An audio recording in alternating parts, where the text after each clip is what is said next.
अभी तो कांच की तरह सबको चुभ रहा हूं, जब आईना बनूंगा तो दुनिया देखेगी। आज हमने चुभन पर जिनको आमंत्रित किया है, उन पर ये पंक्तियां बिल्कुल सटीक साबित होती हैं, क्योंकि बहुत ही कम उम्र में और बहुत सी विपरीत परिस्थितियों के बावजूद आप सफलता के उस मुकाम तक पहुंचे जहां पहुंचना इतना भी आसान नहीं होता।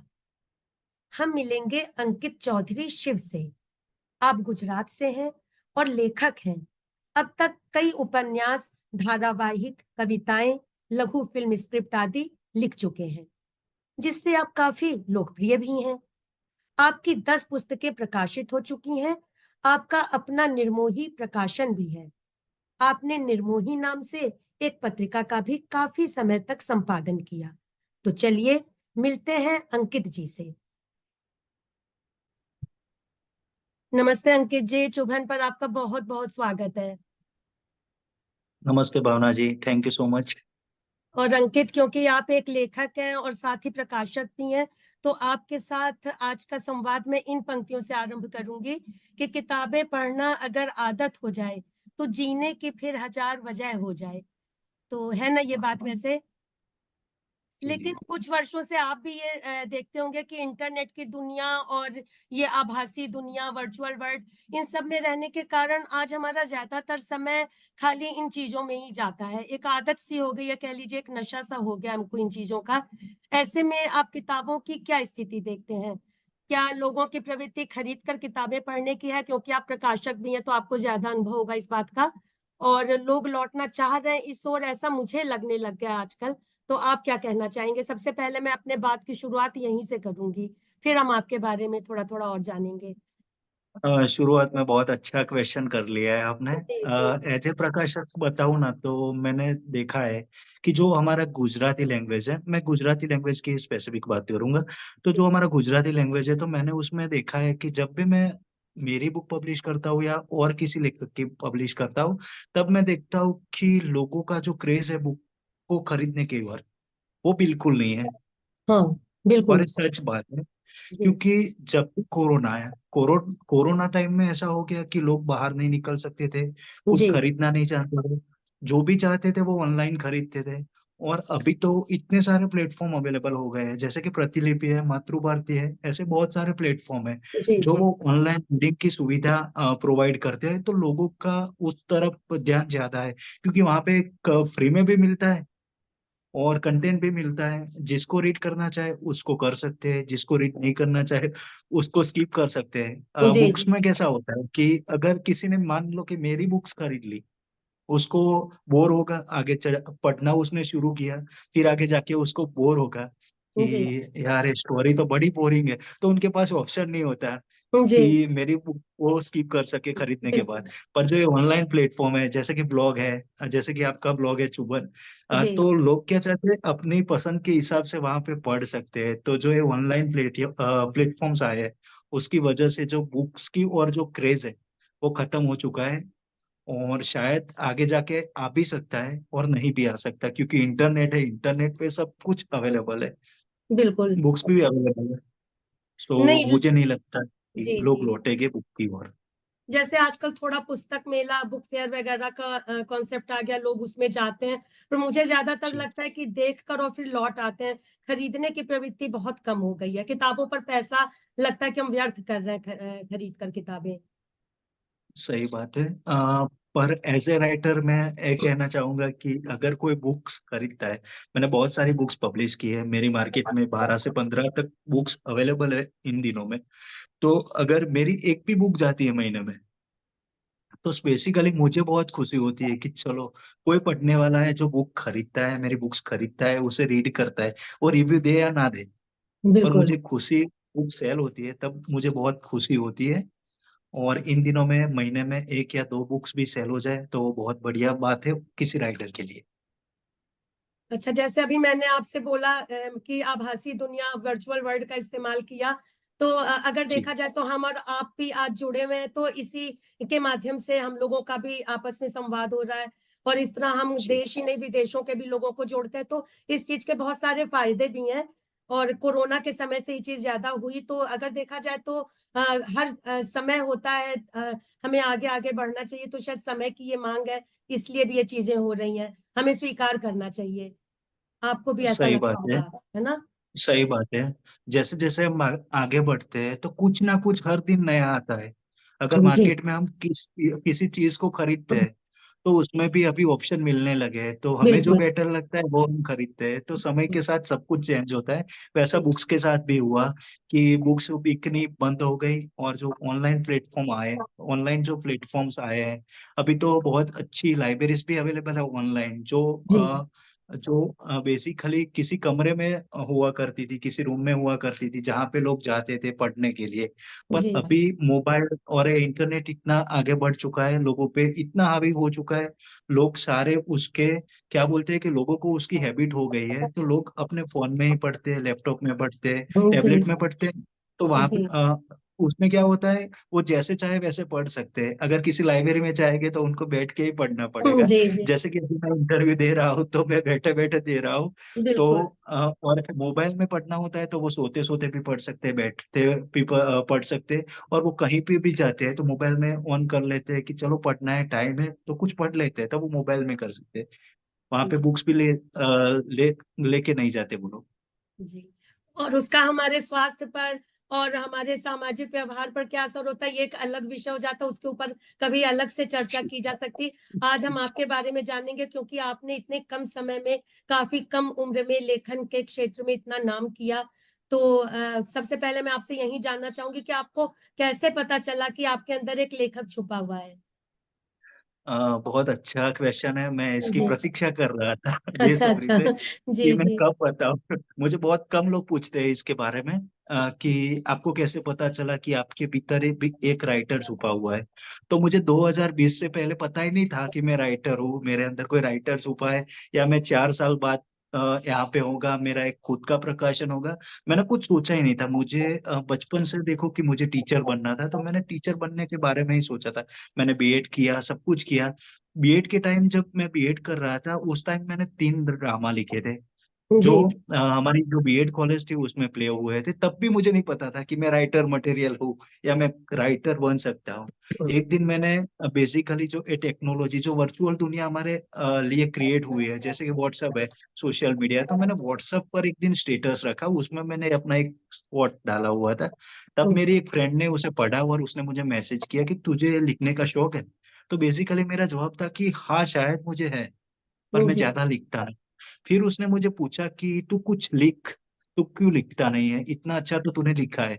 तो फिर मैंने सोचा कि यार मैं क्या लिखूं। मुझे तो सबसे पहले क्वेश्चन यह हुआ, कोट्स तो मैंने लिख दिया, स्टेटस में भी डाल दिया, लोगों ने देख भी जी लिया और पढ़ भी लिया। तो मुझे क्वेश्चन हुआ कि यार मैं क्या लिखूं। और मुझे तो जैसे कि हम डायरी में लिखते हैं तो डायरी सिर्फ हमारे तक सीमित हो जाती है, तो मुझे ऐसा राइटर नहीं बनना था। मैं बहुत खुले ख्यालों वाला इंसान हूँ, तो मुझे ऐसा लगता है कि मैं कुछ भी करूं पर लोगों के साथ शेयर करूं, ज्यादा से ज्यादा लोग मुझे देखें। पहले टिकटॉक था, आपको पता होगा शायद, जी। तो मैं टिकटॉक पे भी था। तब मेरे 10,000 फॉलोअर्स थे, फिर टिकटॉक बैन हो गया इंडिया में। अच्छा जी तो जी अभी मेरे बहुत सारे फॉलोअर्स होते उस टाइम, तो मैंने वीडियोस भी बनाए थे। मुझे थोड़ा वीडियोस बनाने का शौक है, मुझे एक्टिंग का भी शौक है। मैंने पापा को बोला था कि यार मैं तो एक्टर ही बनूंगा। जी तब जी पापा ने बोला "तू नहीं, वो लोग तो, वो जो नायक लोग हैं वो लोग करते हैं, हम नहीं कर सकते ऐसा"। मैं छुप छुप के एक बार गया भी था ऑडिशन के लिए, मैंने दिया भी था। मैं आपको पहली बार बता रहा हूँ, मैंने आज तक किसी को बताया नहीं, पर मेरा पहला इंटरव्यू हो रहा है तो मैं बता रहा हूँ। जी जी तो मैं वहां पे भी गया था, फिर मुझे चांस नहीं मिला, और मुझे चांस लेना भी नहीं था, मुझे देखना था कि कैसे होता है, सब ऑडिशन का बोलते हैं। तो जैसे कि मुझे उसने बोला कि तुम लिखना स्टार्ट करो, तब मैंने उससे पूछा कि यार मैं कहाँ पे लिखना स्टार्ट करूँ, मुझे कोई पढ़ने वाला भी तो चाहिए ना। अगर राइटर है, कोई जी पढ़ने वाला ही नहीं होगा तो राइटर का कोई मतलब नहीं है। तो फिर मुझे उसने एक प्लेटफॉर्म सजेस्ट किया जिसका नाम है प्रतिलिपि। तो मैंने वहां पे लिखना शुरू किया 11 मई 2020। उस दिन मैंने मेरे जीवन की पहली नॉवेल लिखना शुरू किया, कर्तव्य एक बलिदान, वाह। जो मेरी पहली किताब भी है। जी और जैसे जैसे लिखता गया वैसे वैसे मुझे पता चलता गया कि मेरे भीतर भी एक राइटर छुपा है, और आज यहाँ तक हूँ। वाह, बहुत अच्छा। और जैसे अभी आपने बात की कि इतने सारे प्लेटफॉर्म है आजकल, तो इसी में मैं आपसे पूछ लूं, आपने मेरे से शायद बताया था कि आपका 150 देशों में आपकी किताबें जाती हैं, ऐसा कुछ आपने बताया था, उसके बारे में बताया। और जी काफी सारे प्लेटफॉर्म है, हम लोग तो थोड़े बहुत ही जानते हैं, आपने बहुत सारे जी बताए थे। और आपको गूगल ने भी टैग किया फिक्शन राइटर के रूप में, ये सारी बातें भी जी। थोड़ी थी, क्योंकि ये वर्चुअल दुनिया की बातें, इंटरनेट की दुनिया की बातें, इसलिए थोड़ा हम लोग जानना चाहेंगे। जैसे कि मैंने बताया पब्लिकेशन के बारे में, मेरे पब्लिकेशन का नाम है निर्मोही पब्लिकेशन। हम्म। तो मैंने जब निर्मोही पब्लिकेशन मैंने स्टार्ट अभी कुछ टाइम पहले ही किया है। वैसे तो मैंने पब्लिशिंग 2021 में स्टार्ट कर दी थी, मैंने मेरा पब्लिकेशन भी बनाया था उस टाइम। पर मुझे नहीं पता था कि ये मेरा पब्लिकेशन, मैं 2 साल तक सोचता रहा कि मुझे कुछ स्टार्टअप करना है, कुछ स्टार्टअप करना है, पर मुझे पता ही नहीं था कि मैंने 2 साल पहले स्टार्टअप ऑलरेडी कर दिया है। आज बताइए। फिर मुझे पता चला कि मैंने स्टार्टअप कर दिया है, मेरा प्रकाशन ही मेरा स्टार्टअप है। इससे अच्छा क्या स्टार्टप हो बिल्कुल सकता है। बिल्कुल। तो जब मैं पहले इंडियन मार्केट में पब्लिशिंग करता था फ्लिपकार्ट अमेजोन थ्रू, ठीक है। अच्छा। नोशन प्रेस करके एक साइट्स है जो फ्री पब्लिशिंग उस टाइम प्रोवाइड करती थी। तो मैंने खुद ही बुक पब्लिश करना शुरू किया कि आजकल मार्केट में इतने ज्यादा पैसे लेते हैं पब्लिशिंग के। तो वो मैं फार्मर का सन हूँ, मैं गाँव का रहने वाला हूँ, तो मैं नहीं कर सकता अफोर्ड। जी तो जी। मैं नहीं कर सकता था उस टाइम। मैंने देखा कि एक ऐसा प्लेटफॉर्म है जो हमें आईएसबीएन भी प्रोवाइड कर रहा है, कॉपीराइट्स भी प्रोवाइड कर रहा है, सब चीजें प्रोवाइड कर रहा है, और साथ साथ में अमेजोन फ्लिपकार्ट पे भी हमारी सेलिंग बुक्स सेल कर देता है। तो उस टाइम मैंने देखा कि चलो तो हम करते हैं। तो मैंने मेरे बर्थडे के दिन ही 23 जून 2021 को मैंने मेरी जो एक कर्तव्य बुक है उसे नॉवेल के रूप में मैंने प्रकाशित किया पुस्तक के रूप में। तो जी तब जाके जब वो रिव्यू होकर जब पब्लिश हुई, तब मेरे चेहरे पे भी खुशी अलग थी। मैंने सब लोगों को शेयर किया, सब लोगों को बताया कि यार मेरी पहली किताब अमेजोन फ्लिपकार्ट पर आ चुकी है। तो मैं उस टाइम बहुत खुश हुआ। पर मैं डिसअपॉइंट तब हुआ, वो किताब सेल ही नहीं हो रही थी। अच्छा। मैंने खरीद मेरे लिए, मैंने बाय की ऑथर कॉपी, कुछ दोस्त थे उन्होंने मेरे लिए खरीद ली। पर फिर मैंने देखा कि इंडियन मार्केट में तो गुजराती बुक की कोई वैल्यूज ही नहीं है।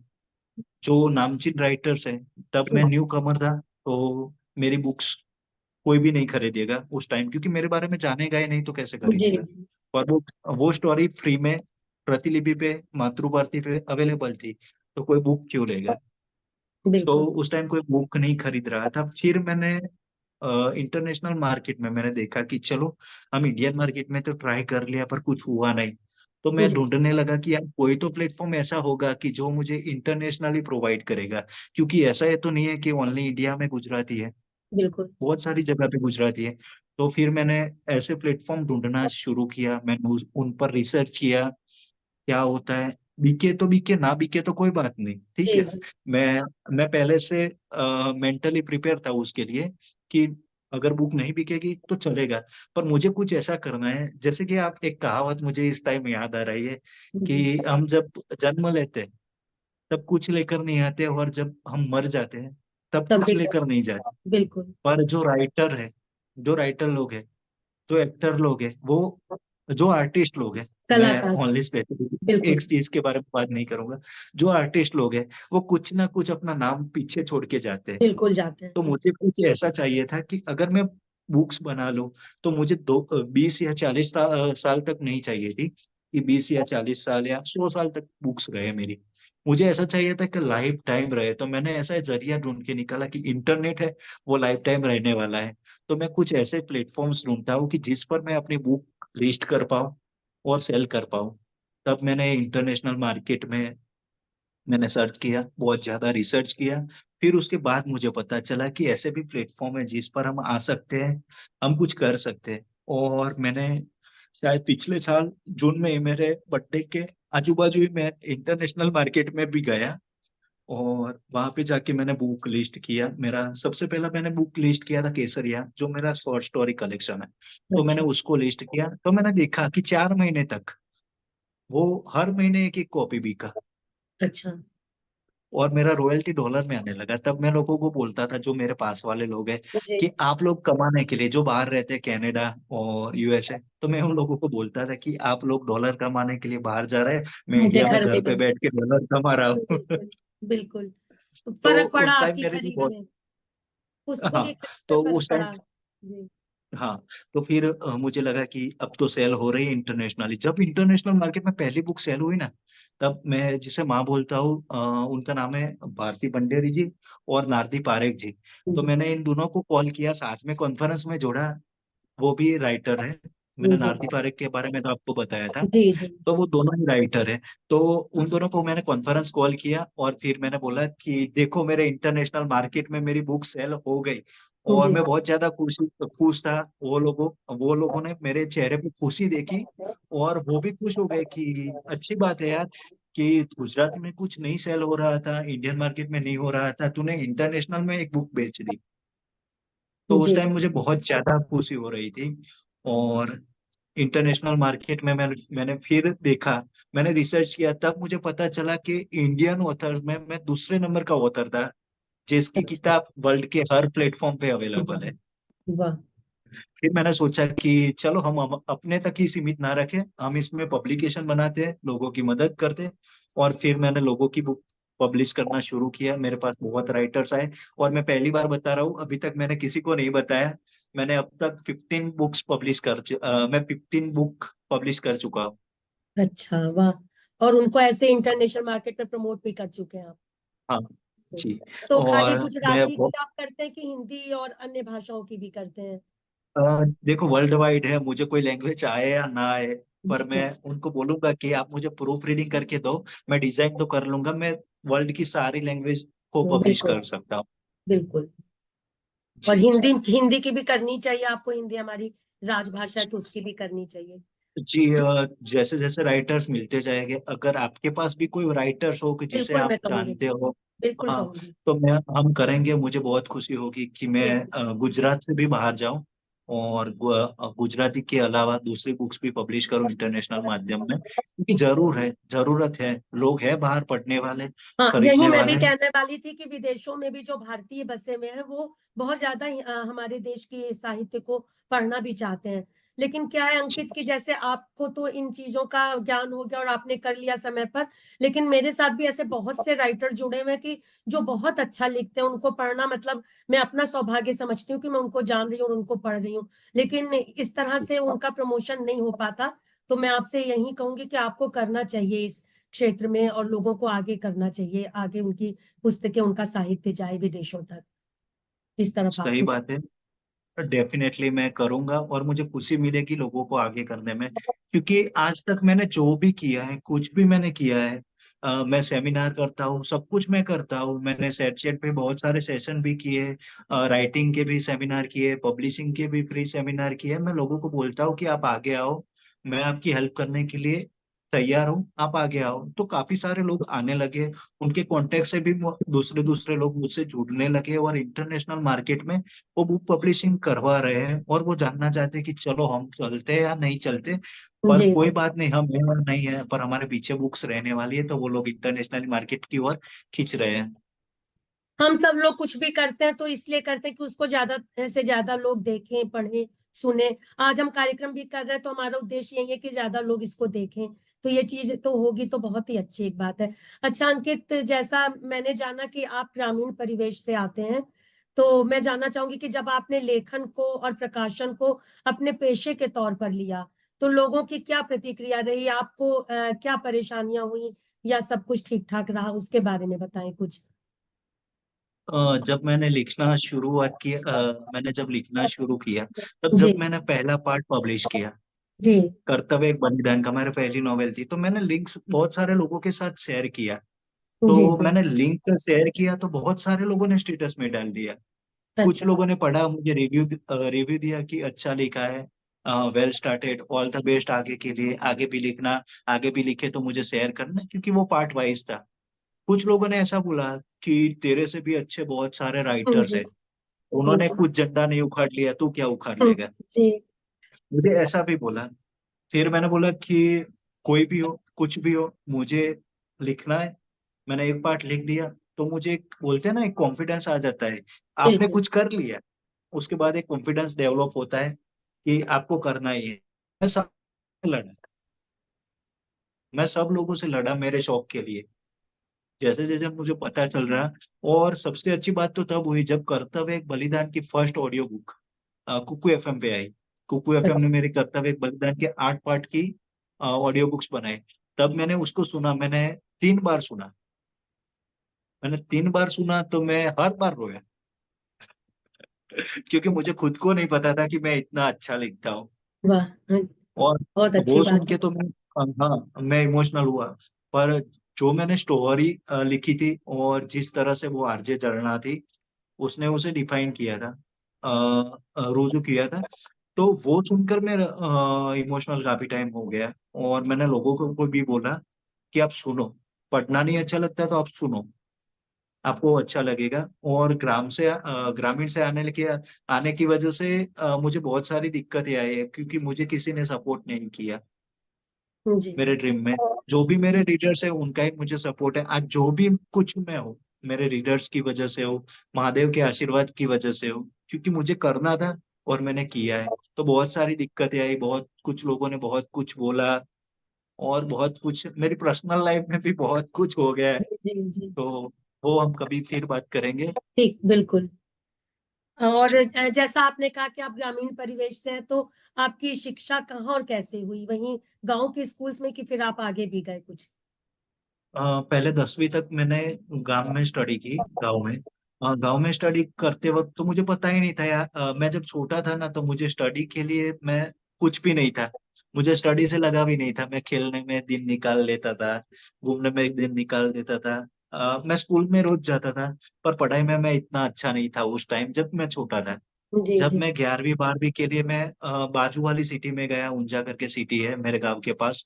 तो मैं वहां पे सिटी में गया, तब जाके मुझे स्टडी के लिए कुछ हुआ कि अंदर से नहीं, मुझे करना है, कुछ अच्छा लाना है। फिर मैंने 11वीं 12वीं किया, कॉलेज किया, कॉलेज के बाद मैंने बीएड किया, बीएड के बाद मैंने मास्टर्स किए। तो उसमें मैंने बहुत अच्छे परसेंटेज के साथ मैंने उसको क्रॉस किया, मैंने आईटी स्मार्ट किया। तो मेरी स्टडी थोड़ी बहुत गाँव में हुई है, बाकी सारी सिटी में हुई है। आपने ऊंझा का नाम लिया सिटी का, तो ऊंझा भी कुछ प्रसिद्ध है क्या? किसी वहाँ की कोई खासियत है? मैंने सुना हाँ, है ऊंजा की ऊंझा तो, में। जी जी, ऊंजा का जो मार्केट है जी। वो जीरा और इसबगुल का वर्ल्ड में सबसे बड़ा मार्केट है। अच्छा और वहाँ पे कड़वा पाटीदार की कुल देवी माता उमिया का भी बहुत बड़ा मंदिर है, बहुत पौराणिक मंदिर है। अच्छा। तो ऊंजा की एक खासियत है, और उसे स्पाइस सिटी के नाम से भी जाना जाता है, मसाला अच्छा, नगरी ऊंजा। चलिए इस विषय में हम लोग कभी फिर से एक कार्यक्रम बनाएंगे। और वहाँ जैसे जी। कि एक दिन मतलब हम लोग जानते हैं कि द्वारिकाधीश की बात करें, द्वारिका धाम की, या और जो भी जी। वहाँ के प्रसिद्ध गुजरात की स्थान है, तो वाकई इंटरनेट में और हर जगह बहुत कुछ मिल जाता है। लेकिन हम ये चाहते हैं, चुभन का हमेशा ये एक प्रयास रहता है कि हम उन चीजों को आगे लाएं जो लोगों तक कम गई हैं। तो हम चाहेंगे कि इस तरह की चीजों के बारे में आप एक रिसर्च करें, ऐसे स्थानों के बारे में, और चीजों के वहाँ के साहित्य, वहाँ की कला संस्कृति, उनको हम और आप मिलकर गुजरात को आगे लाएं इन चीजों के माध्यम से। ऐसा आप भी कुछ सोचिए और करिए, तो इस पर हम कुछ करेंगे। और आपका डेफिनेटली हम निर्मोही करेंगे। प्रकाशन है, ये तो आपने बताया उसके बारे में। और आपने कोई जी। निर्मोही नाम से आपको कुछ विशेष लगाव है, तो निर्मोही नाम से आपकी कोई पत्रिका भी आपने संपादित की है, उसके बारे में जी। बताएं थोड़ा सा। कैसी पत्रिका थी मैंने वो, साहित्यिक? जी, मैंने 15 अगस्त 2020 को एक पत्रिका शुरू की थी जिसका नाम था निर्मोही एक आवाज। जैसे कि वो पत्रिका नहीं थी पर सामायिक था। तो मैंने सामायिक स्टार्ट किया, तो मैंने सोचा कि चलो, मुझे प्लेटफॉर्म मिल रहा है, कुछ लोग ऐसे हैं, कुछ लोग राइटर्स ऐसे हैं कि जिनको प्लेटफॉर्म नहीं मिल रहा। कोई अच्छे न्यूज़पेपर में उनका आता नहीं है, कुछ भी नहीं आता, उनको कोई प्लेटफॉर्म नहीं मिल रहा है। तो मैंने ऐसे लोगों के लिए एक प्लेटफॉर्म बनाया था जिसका नाम था निर्मोही एक आवाज। इसमें क्या था कि मैं लोगों से एक भी रुपया नहीं ले रहा था, ये निःशुल्क था। कुछ कुछ न्यूज़पेपर ऐसे है कि जिसमें आपका कुछ भी, राइटर का कुछ भी प्रसिद्ध होता है तो उसके लिए राइटर को पैसे देने पड़ते हैं। कुछ न्यूज़पेपर ऐसे है कि जो राइटर को पैसे देते हैं, उनका कुछ प्रसिद्ध होता है। तो जो न्यू कमर राइटर्स है, तो उनका कुछ भी प्रिंट मीडिया में आता नहीं था, तो उनको मोटिवेट करने के लिए, उनको आगे बढ़ाने के लिए मैंने निर्मोही एक आवाज मैगजीन शुरू किया था। और उसमें उन लोगों को मैंने प्रमोट किया, और बहुत सारे लोगों को मैंने आगे लाया। मैंने बहुत बहुत मैंने बोला कि मैंने सेमिनार्स किए, तो मैंने सेमिनार भी किए और सब लोगों को मैं साथ में लेकर आगे चला। आज मेरे पास 100 लोग ऐसे हैं, कवि, लेखक, अच्छा। जो मैं सबसे छोटा हूँ मेरे ग्रुप में। I am only 27 years old. मेरे जी। ग्रुप में 70 से भी ज्यादा के बड़े लोग हैं। वो वाह। सब लोग मेरी रिस्पेक्ट करते हैं, वो कोई भी आज तक मुझे अंकित कह के नहीं बुलाता।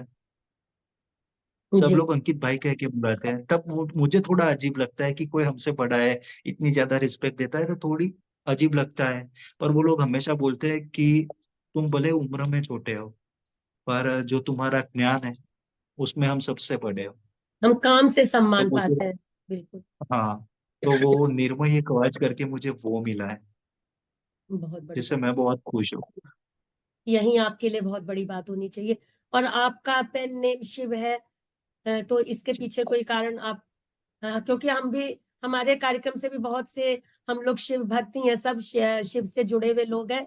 और शिव तत्व पे अभी हमने एक कार्यक्रम किया था, तो शायद आपने देखा भी होगा, उससे हमने काफी पूरे देश के लोग जुड़े और सबने यही कहा कि इस पर हमको आगे आगे और भी बहुत सा काम करना है। शिव से जुड़े जैसे हिमालय है, गंगा है, तो इस पर हम बात करें, कश्मीर से लेकर उत्तराखंड जहां पर भी हिमालय है उन पर हम कुछ करें। ऐसा सब हमारा करने का विचार है। तो एक आप भी, मुझे लग रहा है शिव भक्त है, तो कुछ उसके बारे में बताएं। कुछ लिखा भी है आपने शिव के ऊपर? जी। आदि तो योगी शायद आपकी बेसिकली, पुस्तक है। जी। जी, तो बेसिकली कि अगर शिव, शिव क्या है? शिव एक है जो हमारे अंदर रूह है, वो बिल्कुल। शिव है। शिव है तो हम जिंदा है, वो शिव नहीं है तो हम शव है। शव है, बिल्कुल। ठीक है। तो बिल्कुल। जब हमारे जो एक तन है हमारे, उसमें से जब रूह निकल जाएगी, जब शिव निकल जाएगा, तब हम शव हो जाएंगे। बिल्कुल। तो शिव से मेरा सालों से रिश्ता है, बाय बॉर्नस है, क्योंकि मेरे पापा का नाम है शिवराम। तो उसमें अच्छा। शिव भी है, राम राम भी भी है। है। जब मैं बिल्कुल। राइटर बना, मैंने पहले पेन नाम रखा था अंत। अच्छा। अंत रखा था मैंने पेन नेम, वो भी शिव का एक नाम। हाँ। अच्छा। आपकी आवाज नहीं आ रही अंकित। सॉरी, माफी चाहता हूँ, कॉल आ गई थी। कोई बात नहीं। तो शिव है, तो शिव का एक नाम अंत भी है, शिव अंत भी कर सकते हैं।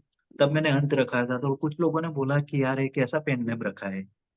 मुझे पसंद था, आज भी लोग मुझे बुलाते हैं अंत करके। मुझे जी। अच्छा लगता है क्योंकि मैंने रखा था। फिर काफी सारे लोगों ने बोला कि यार एक ऐसा नाम रखा है तूने, तो कोई और नाम रख। फिर मैंने शिव सोचा, क्योंकि मेरे पापा का नाम भी था, मैं शिव भक्त भी हूँ और मुझे शिव से बेहद लगाव है, तो मैंने शिव नाम, पेन नेम शिव रख लिया।